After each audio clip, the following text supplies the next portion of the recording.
Hai, jumpa kembali dengan saya Ike Farida dalam Indonesia Law Study. Mari 7 menit bersama saya kita belajar hukum. Sebelum dimulai, jangan lupa untuk like, komen, dan subscribe videonya. Dan dalam kesempatan kali ini saya ingin membahas mengenai kekerasan terhadap anak. Apa itu kekerasan terhadap anak? Kekerasan terhadap anak kalau dilihat dari definisi adalah sebuah perbuatan yang menimbulkan adanya penderitaan, baik itu fisik maupun psikologis terhadap anak. Ada ancaman melakukan perbuatan pemaksaan, perampasan, kemerdekaan secara melawan hukum. Adanya tendangan kalau secara fisiologis, secara jasmani. Kalau secara psikologis adanya perkataan yang menyakitkan terhadap anak ya. Diatur di undang-undang mana saja sih di Indonesia kekerasan terhadap anak ini?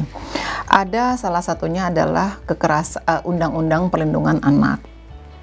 Kemudian ada juga Undang-Undang Sistem Peradilan Pidana Anak. Ada banyak contoh kasus di mana anak mengalami kekerasan. Misalnya secara fisik ya, anak tersebut dijewer karena tidak nurut terhadap orang tua. Kemudian dipukul atau ditendang atau dicubit secara keras sehingga ada luka lebam misalnya. Ada luka atau tidak ada luka, tetap saja itu adalah kekerasan terhadap anak. Apalagi kalau sampai ada luka, apalagi kalau sampai anak tersebut sakit, sampai kemudian meninggal dunia misalnya. Contoh yang lain adalah misalnya terkait dengan seksual. Jadi anak tersebut dilibatkan dalam bisnis seksual, kemudian adanya ataupun ada perlakuan yang tidak senonoh terhadap anak. Ya, tempo hari ada beberapa kasus di Jakarta yang kemudian di sekolah ya, di salah satu sekolah yang katanya diduga adanya kekerasan terhadap anak. Itu bagian dari kekerasan terhadap anak karena anak mengalami trauma dikarenakan adanya perlakuan seksual dari orang dewasa terhadap anak. Yang lain adalah terkait dari psikologi anak atau psikis. Itu misalnya anak dihardik. Yang lain adalah karena ada unsur penelantaran, misalnya anak tidak disekolahkan, tidak diizinkan untuk pergi bersekolah. Anak harus bekerja, membantu orang tua, dan tidak diizinkan untuk bersekolah. Atau bahkan mungkin anak diusir dari rumah. Yang lainnya adalah eksploitasi secara ekonomi. Misal, anak tersebut disuruh bekerja, kemudian apakah itu dari mulai pekerjaan yang misalnya ini pekerjaannya keren kok, kamu nanti jadi terkenal kok, misalnya dia jadi artis cilik atau jadi penyanyi cilik gitu ya, atau apapun itu yang kemudian si anak karena posisinya dia kemudian menghasilkan sebuah nilai komersial ekonomi. Kemudian anak tersebut dijadwalkan secara ketat. Nah, ini ada banyak contohnya juga. Kamu nanti abis ini kamu harus rekaman ini, kamu abis itu nanti kamu mesti pentas di panggung ini. Dan itu salah satu bentuk juga kekerasan terhadap anak. Karena saya masih sekarang ada di Tokyo, masih ada di Jepang, ada beberapa kasus yang saya lihat di sini ya, yang ada di televisi beberapa waktu yang lalu, di mana ada seorang ibu yang kemudian dia mengantar anaknya pergi ke TK, ke tempat bermain. Di sana dia bertemu dengan seorang ibu yang lain, dan si ibu, katakanlah ibu A ini bercerita kepada ibu B, dan ibu B ini usianya lebih senior. Tapi mereka berteman dengan baik di sekolah tersebut. Kemudian sampai pada suatu saat bahwa ibu B ini mengatakan bahwa sepertinya suami Anda itu suami Anda serong.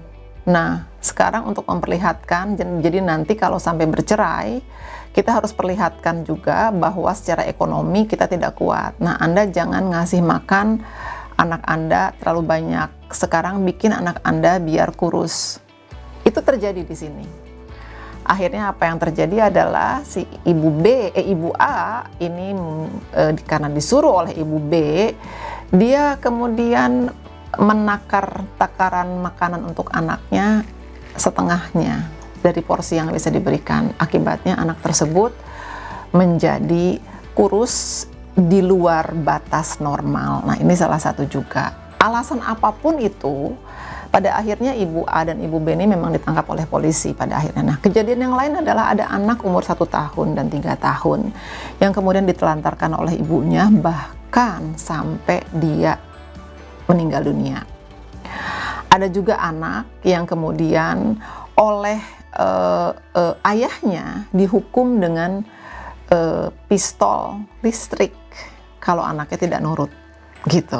Nah, apa sih sanksi apa yang bisa dikenakan terhadap orang yang melakukan? Sanksinya ada banyak dan itu tergantung dari pelanggaran yang dilakukan oleh orang tua ataupun orang dewasa yang memperlakukan terhadap anak tersebut. Misalnya dari tahanan, karena itu masuknya kategori pidana 3 tahun sampai 15 tahun ada. Apalagi kalau anak sampai sakit, cacat, atau bahkan meninggal dunia. Juga bisa dikenakan denda berupa uang maksimal sampai 200 juta juga ada.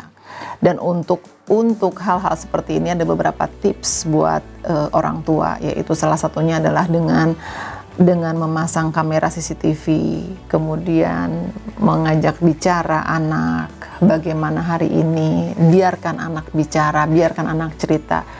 Tugas kita adalah mendengarkan, itu adalah salah satu dari tips ya. Kemudian ajarin anak yang sudah, meskipun dia baru 5 tahun, meskipun dia baru 7 tahun, kita harus mengajari anak lebih dini tentang organ-organ tubuh yang tidak boleh dipegang ataupun diperlihatkan kepada orang dewasa lain. Nah, karena waktunya singkat, ada beberapa catatan dari saya terkait dengan kekerasan anak ini. Kita sering mendengar bahasa anak durhaka. Kamu jangan sampai jadi anak durhaka. Nah, tapi sebelum itu kita harus lihat, apakah kita seorang ibu durhaka, ataukah kita seorang ayah durhaka, ataukah orang tua durhaka? Apa itu orang tua durhaka? Apa itu ibu durhaka? Yaitu ibu atau ayah yang tidak mengajak bicara anaknya, tidak mau mendengarkan anaknya, menelantarkan anaknya. Catatan yang kedua adalah kita jangan egois.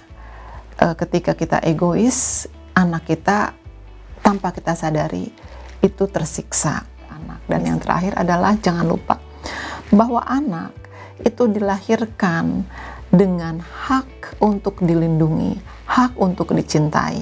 Dan sedangkan kewajiban anak adalah untuk bermain dan belajar. Karena waktunya singkat, saya akan akhiri di sini. Saya Ike Farida. Dengan ini undur diri. Jangan lupa untuk like dan komen video ini. Semoga bermanfaat. Sampai jumpa.